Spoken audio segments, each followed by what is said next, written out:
एकीकडे धनंजय मुंडे विरोधी पक्षनेते आणि पालकमंत्री असताना संतोष देशमुख हत्या प्रकरणातील मुख्य आरोपी असणारा वाल्मिक कराड अख्ख्या जिल्ह्याचे प्रशासन चालवत होता।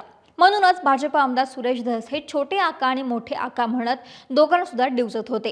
कारण कुठलाही निर्णय असो, कामांचे वाटप असो, वाल्मिक कराडच्या मर्जीविना होत नव्हतं। संतोष देशमुख हत्या प्रकरणामध्ये त्याला अटक होईपर्यंत त्याची जिल्हा महसूल, जिल्हा परिषद, पोलीस प्रशासनावरती चांगलीच जरब होती। म्हणूनच त्याची अटक झाली नाही आणि तो स्वतःहून सरेंडर झाला। 9 डिसेंबर 2024ला मसाजोगचे सरपंच संतोष देशमुख यांचे अपहरण करून निर्घुण खून करण्यात आला होता।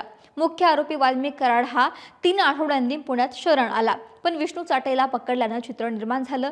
वास्तविक एवढा काळ फरार विष्णू बीडजवळ महामार्गावरती पकडला होता, त्यामुळे त्याची ही शरणागती होती का, पकडलं असा प्रश्न अजूनही आहे। दरम्यान मागच्या वर्षी जानेवारी आणि फेब्रुवारी या कालावधीमध्ये हे आरोपी पोलीस कोठडीमध्ये होते। पुन्हा न्यायालयीन कोठडी मिळाल्यानंतर आरोपींची रवानगी ही बीड न्यायालयामध्ये करण्यात आली होती।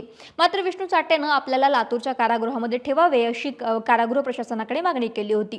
तो सध्या सुद्धा लातूरच्या मध्यवर्ती कारागृहामध्ये असून वाल्मिक कराड, सुदर्शन घुले, सुधीर सांगळे, प्रतीक घुले, जयराम चाटे आणि महेश केदार हे बीडच्या कारागृहामध्ये आहे, तर विष्णू चाटे आणि इतर आरोपी लातूरच्या कारागृहामध्ये ठेवण्यात आलेले आहे। या मागणीनंतर भाजप आमदार सुरेश धस यांच्यासह इतरांनी आरोपींच्या फेरी झाडल्या होत्या। तिथे विशेष सुखसुविधा मिळत असल्याचा आरोप केला होता। तसेच वाल्मिकला नाशिकच्या कारागृहामध्ये हलवण्याची मागणीही केली होती, मात्र पुढे त्या मागणीचं काहीच झालं नाही।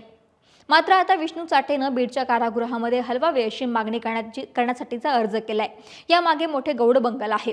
संतोष देशमुख खून प्रकरणानंतर जिल्ह्यातील वातावरण ढवळून निघालं होतं आणि कायदा आणि सुव्यवस्थेचे मुद्दे चव्हाट्यावरती आले होते। त्यामुळे जिल्हाधिकारी, पोलीस अधीक्षक, मुख्य कार्यकारी अधिकारी, जिल्हा शल्यचिकित्सक आणि कारागृहाच्या अधीक्षक पदावरती ही नवीन आणि कडक अधिकारी नेमले गेले होते।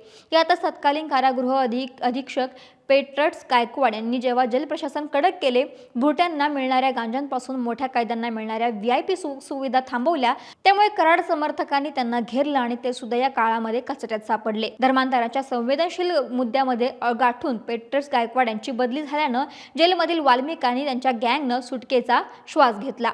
वाल्मिकला जेवण, त्याचे कपडे धुणे असे काम करणारे त्याचे चेले करत आहेत। याला साहजिकच जेलच्या वरिष्ठांचा आशीर्वाद आहे। अशा बाबींना पायबंद घालण्याचा प्रयत्न करणाऱ्या एका कर्मचाऱ्याला धमकवण्यात आलं आणि हे प्रयत्न वरिष्ठांना दाबून नेले। आता पुन्हा एकदा जल प्रशासन हे वाल्मिकच्या बाजूने असल्याची चर्चा आहे आणि त्याचमुळे विष्णूला लातूरहून पुन्हा एकदा बीडला यायचंय असं बोललं जाते आणि त्यामुळेच त्यांनी लातूर येथील कारागृहामध्ये असलेला आरोपी विष्णू चाटे यांना बीड कारागृहामध्ये स्थलांतरित करण्यासाठीचा अर्ज केलाय।